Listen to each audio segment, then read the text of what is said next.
Protéger l'enfance nécessite d'agir auprès des parents, les parents protecteurs d'abord, auprès des professionnels qui sont en contact direct avec l'enfant, comme les professeurs, les puéricultrices, entre autres, auprès des citoyens, mais auprès de l'enfant lui-même aussi. La stratégie de prévention au milieu scolaire consiste donc à aider les enfants et les adolescents à être vigilants et à se protéger, et à leur faire connaître leurs droits. Enfance et Partage a donc créé 12 outils. Dans un premier temps, l'éducation préventive à travers l'action Toutes les formes de violence et les droits des enfants à travers l'action En route vers mes droits. Le jeu En route vers mes droits est destiné aux enfants de CM1, CM2, 6e, c'est-à-dire les élèves de cycle 3. Très peu d'entre eux connaissent leurs droits, savent qu'ils ont des droits.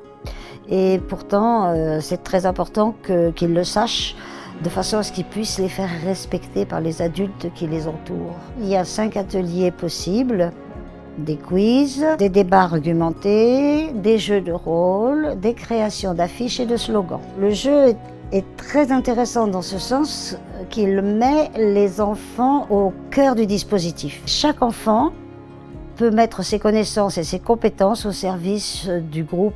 Nous faisons en effet des animations d'éducation préventive dans les écoles de primaire, en fait, du CP jusqu'au CM2, pour leur apprendre qu'ils ont le droit de dire non. Donc pour leur apprendre comment dire non.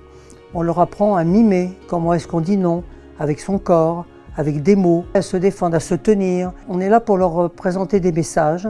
Ton corps t'appartient, tu as le droit de dire non, et les grands n'ont pas tous les droits. C'est ça les messages qu'on leur apporte avec des jeux, des mises en situation, des petits questionnaires. Et comme la grande majorité des violences sont intrafamiliales, c'est important de leur dire, certes les parents ont des droits, mais qu'ils ont avant tout des obligations, et que la première obligation, c'est de protéger leurs enfants.